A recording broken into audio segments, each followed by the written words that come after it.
Hello and welcome to Business Incorporated. I'm Ini John Mekwa. Coming up on the show today, Nigeria's inflation jumps to 18.17% in March from 17.733% in February. Over 16,000 expired doses of vaccine to be destroyed in Malawi.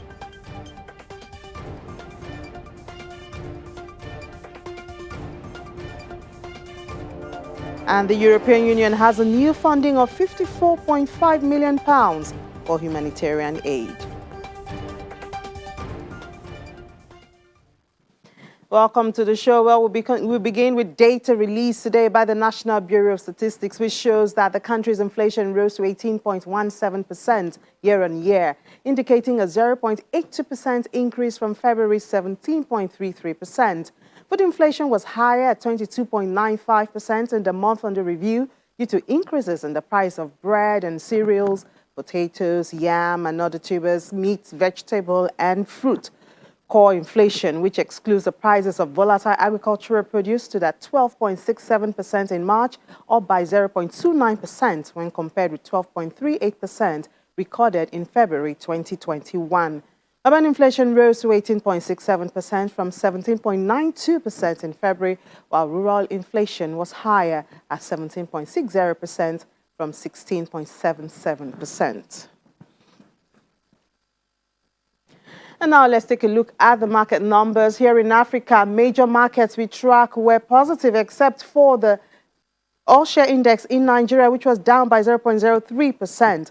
South Africa's index rose the most by 0.41%, while the EGX 30 added 0.22%. Kenya ended Wednesday's session positive. Moving on now to the Gulf region, all the markets we track were positive at intraday. The Qatari index surged the most by 2.77%, while Saudi Arabia's index advanced 1.10%. Elsewhere in the UAE, Dubai's main index jumped 2.45%, while the Abu Dhabi index rose 1.53%. We move now to Europe, where markets advanced modestly on Thursday as investors digest a fresh round of corporate earnings and inflation figures from several major economies. A lot of the earnings were higher than expected, and Chelsea is in Frankfurt Stock Exchange to tell us more about that. Hello, Chelsea. Good afternoon. Well, great news as the results we see are higher than expected. But what are the drivers and the details of this report? Well, yes, it's still early on in the first quarter earnings season here in Europe, but the results we've gotten so far have generally been a lot better than a lot of people had feared. Today, for example, we had the earnings from Publicis, which is a French advertising firm, one of the largest in the world. They reported that their revenues, particularly in the United States and in Asia, are doing quite well. We saw the stock rise on this news. I'd say this is one of the themes that we're starting to see emerge as part of this earnings season, is that a lot of European firms are seeing very strong business in both the U.S. and Asia, particularly China. And that comes as many of these firms continue to see quite negative growth here in Europe as countries continue to remain in lockdown, continue to battle these third wave of infections. We also saw this in LVMH, the owner of Louis Vuitton, when they reported earnings. They saw about a 30% increase in revenue in the first quarter, largely because of the strength of the Chinese market. Their stock actually hit a record yesterday. So overall, analysts are expecting earnings for companies in the stock 600 index to rise about 55% this quarter. So a strong rebound that could be expected here. But over in Germany, we hear that economists have slashed forecast for the economy this year. Tell us more about that. Yeah, so a little bit of mixed messaging from the economy here today. This is a new forecast from a group of top German research institutes. They expect now the economy to grow on average about 3.7% this year. That is a recovery, but it's 1% lower than they had forecast at the end of 2020. So what's changed since then? And actually a lot. Back then, a lot of economists had expected Europe in Germany to be much farther along in terms of reopening the economy, in terms of reopening, in terms of vaccination campaigns. They didn't expect these mutations, and particularly the British variant, which has turned out to be much more contagious. So that has really dealt a blow to the European economy. And now economists are saying that even this forecast is very much uncertain because we don't know when economies will be able to reopen and when these lockdown measures will be able to be lifted. So right now we're really in a stop and go situation here for the German economy. And still in Germany, we hear that the biggest companies are launching projects to vaccinate their own employees as the country's vaccine rollout continues to struggle. Will this make a difference? Well, it would certainly make a difference for these very, very large employers. We've heard from basically every DAX company, so the 30 largest companies in Germany, that they do want to be able to vaccinate their own employees. Many of these large firms have their own company doctors. They have facilities where they could vaccinate people, and they're saying that if they're allowed to go forward with this, they could do it much quicker than the more bureaucratic vaccination centers and things like that. So they want to sort of skirt this bureaucracy that's been slowing down the German vaccination rollout. Some companies have already started to do this. Volkswagen, for example, has been vaccinating some of its employees for a couple of weeks now. Daimler, which is the owner of Mercedes-Benz, wants to open 5 vaccination facilities in the coming weeks. So there is a lot of effort to do this, but I would say that this isn't really a game changer for the overall vaccination campaign here in Germany, because many other businesses won't really have the resources to set up their own vaccination centers, and particularly, smaller businesses, local businesses, bars, restaurants, small retailers. They're the ones that have been hit hardest by the pandemic, and they would, of course, have to go through the normal routes of getting their employees vaccinated. Well, thank you so much, Chelsea. We'll see how that plays out in the nearest future. Enjoy the rest of your day. Well, we'll now take a trip to London to get some updates on the markets and more. Juliana is standing by. Hello, Juliana. Good afternoon. Good afternoon.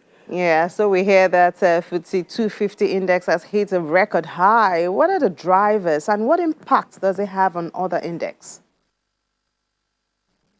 Well, yeah, it goes without saying, Innie, that it's been a pretty tumultuous 12 months for Britain and the wider global economy, but particularly for the FTSE 250, which is the domestic-focused index here in the UK. So 250 of the biggest British companies trading in the UK. And for the third consecutive day in a row, it's risen. It's actually up 10% on the year, and it's 0.3% higher in what it was last year. I think this kind of confirms the sentiment that the UK economy is now in bounce back mode. We had pretty positive data from the labour market late last month showing that unemployment is finally stabilised here in the UK. We also had data from the ONS showing that the UK economy in February grew back 0.4%. And now we're seeing that companies on the FTSE 250 are also stabilising. So investors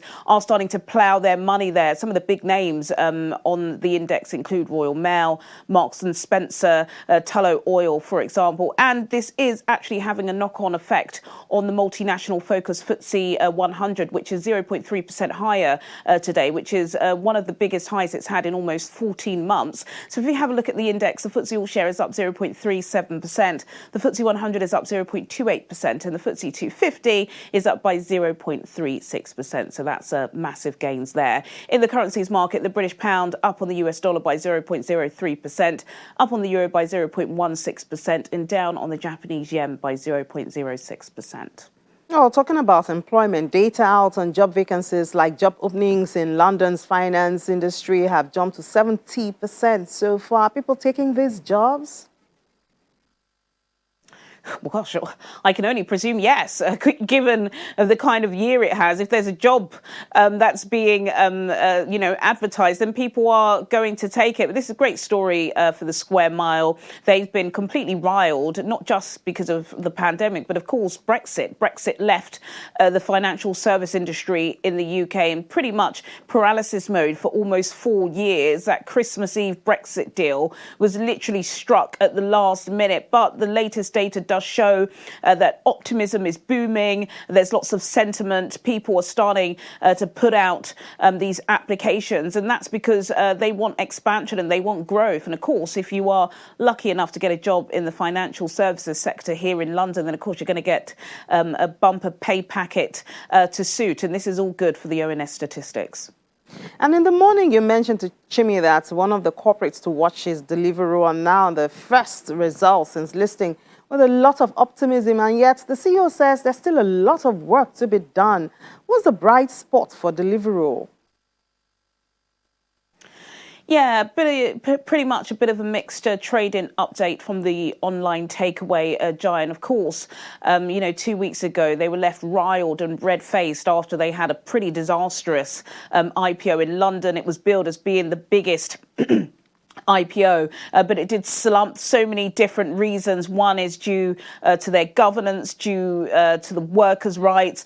Also, as well, the dual share listing. A lot of investors not too sure about this. This was a last-minute change by the Chancellor Rishi Sunak during his March the 3rd spring budget. He is really trying to pit the London Stock Exchange against what we're seeing in the New York Stock Exchange, which is kind of accommodating a lot of these Silicon Valley entrepreneurs. So even though their private companies become public, under a dual share class listing, you'll still allow a CEO to have control. Here in the UK, investors not happy with Shu having control over Deliveroo because their future is pretty much uncertain. Even though today Deliveroo did show that their customer numbers have more than doubled to about 7.1 million. That's a 91% surge, actually, during the first quarter of the year. They're not certain about how this new unleashing of individuals in the UK is going to affect their orders. On April the 12th, the hospitality outdoor sector has risen. And so now people are going out for lunch. People are not ordering in. Once outdoor seatings remain open on the 17th of May, are people going to be ordering as much as they used to? Now, Deliveroo are not certain of that, which is why their shares are down 1.7%. So even though, they're still flying high, Deliveroo, the uncertainty around Deliveroo is still very much in investors' minds. All right. Thank you so much, Juliana, and enjoy the rest of your day. Thank you. Well, stocks in Asia Pacific were mixed today with Australia's jobs data for March beating expectations. In Australia, the S&P AS 200 gained 0.39%. Australia's unemployment rate for March came in at 5.6%, according to seasonally adjusted estimates released by the Australian Bureau of Statistics. Data from the ABS also showed 70,700 net new jobs being created in March, more than double the forecast in a Reuters poll for 35,000 rise. Mainland Chinese stocks slipped with the Shanghai Composite down 1.18%, while the Shenzhen components declined 1.38%. Hong Kong's Hang Seng Index fell 0.96%. Elsewhere in Japan, the Nikkei 225 advanced fractionally, while the Topix Index gained 0.38%. South Korea's Kospi advanced 0.35%. MSCI's broadest index of Asia-Pacific shares outside Japan traded 0.29% lower.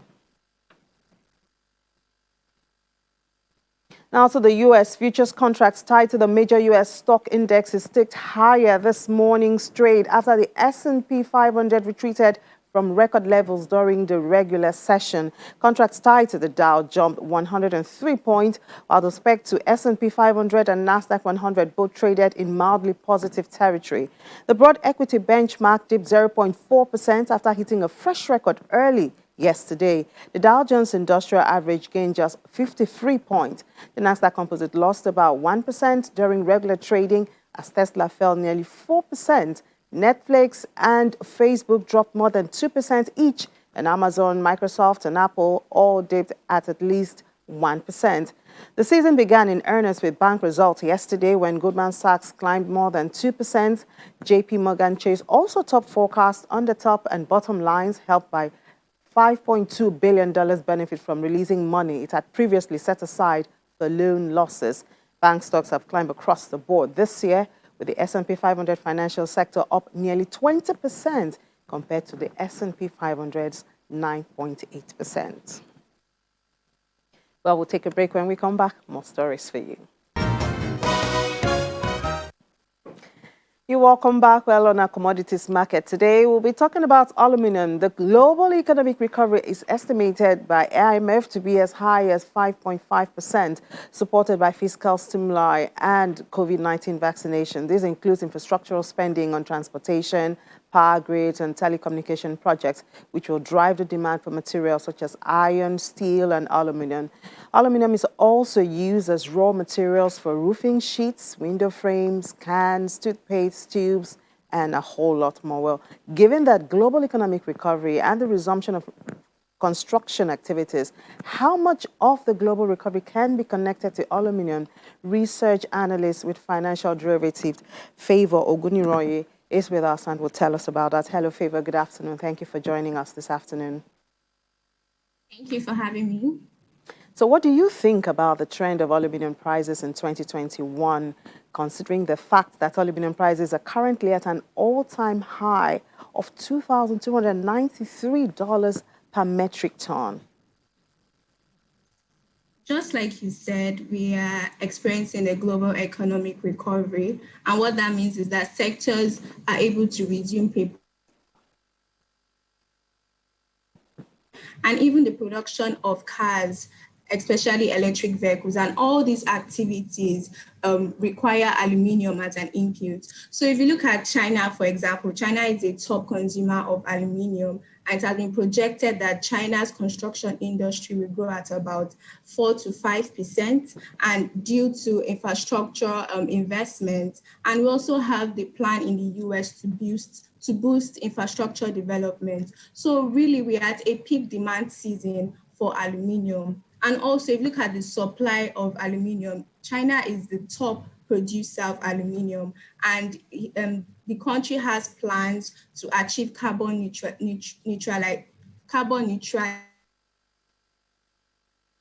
supply of aluminium. So since we're in a situation where there's an increase in demand, a possible reduction in supply, that would definitely mean that the prices of aluminium will increase in 2021. Well, the Economics Intelligence Unit is forecasting that the global demand for aluminum will grow by 4.3% to 65 million tons this year, driven by infrastructure spending, such as, what has happened in the US with Biden's $2.25 trillion plan. However, this is lower than the estimated global economic growth of 5.5%. Does this mean that the growth in demand for aluminum is likely to fall in the next year, 2022? Firstly, the aluminium industry is expected to grow in 2021, just like I stated earlier. But comparing it to global GDP growth, aluminium industry is not the only sector that contributes to global GDP. It's also, instead, all sectors in several economies aggregate global GDP. So what that means is that it's likely for us to see global GDP growth outpace that of our individual sector. But then streamlining it to 2022, we don't know the direction the demand of aluminium will go in 2022. But if infrastructure projects continue at a pace or even a faster pace than what we are seeing in 2021, then the demand for aluminium will maintain an upward trend unless a significant thing happens to affect that trend. But is there a way to increase the demand, especially like here in Nigeria, since there's higher demand for, considering the positive health impact of aluminum roofing sheets, is there a way to push more demand, maybe get the regulators to be involved in it or something?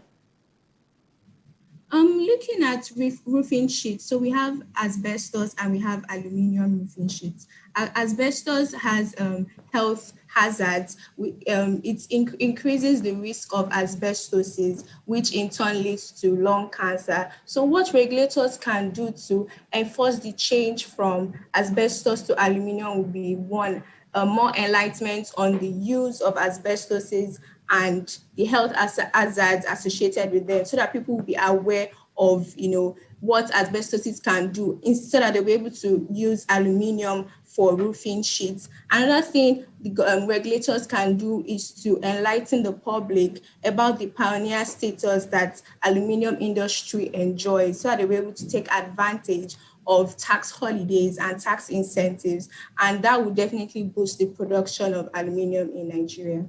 All right, thank you so much, Favor. Favor Oguniroye is a research analyst with Financial Derivatives Company. Thank you so much for sharing your thoughts with us this afternoon. Thank you for having me. Well, moving on now, more than 16,000 doses of vaccine have reached their expiration date and will be destroyed in Malawi after arriving in the southern Africa country 3 weeks ago. The health minister revealed that of the 102,000 doses sent by the African Union, some 16,400 were not used and expired on Tuesday. Of the total of 530,000 doses received in the country by the COVAX program, the Indian government and the AU, all of which are AstraZeneca vaccine, 46% have been used so far. Since the first vaccination in March, Malawi has only vaccinated 300,000 people out of the 11 million targeted, a target of some 60% of the population to be sufficiently protected.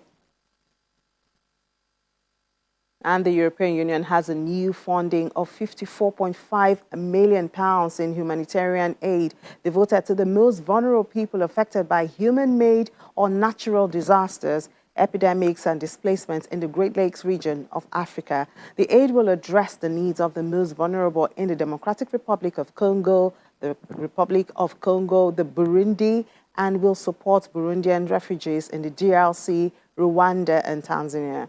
Out of the £54.5 million, over 80% of the funds will go to humanitarian response in the DRC, £44 million, including £4.5 million for education in emergencies, and £1.5 million for disaster preparedness. And this is a sign for disaster preparedness in the Republic of Congo. £9 million is allocated to Burundi and the regional response to Burundian refugees. The United Nations International Fund for Agricultural Development and the Islamic Development Bank Group have signed a $500 million cooperation and co-financing agreement to tackle rising hunger and the devastating impact of climate change in some of the world's most vulnerable countries. Using their own resources, IFAD and ISDB will jointly finance priority projects in some of their 57 common member countries over the next 5 years, with a co-financing target of $500 million, which is $250 million from each institution.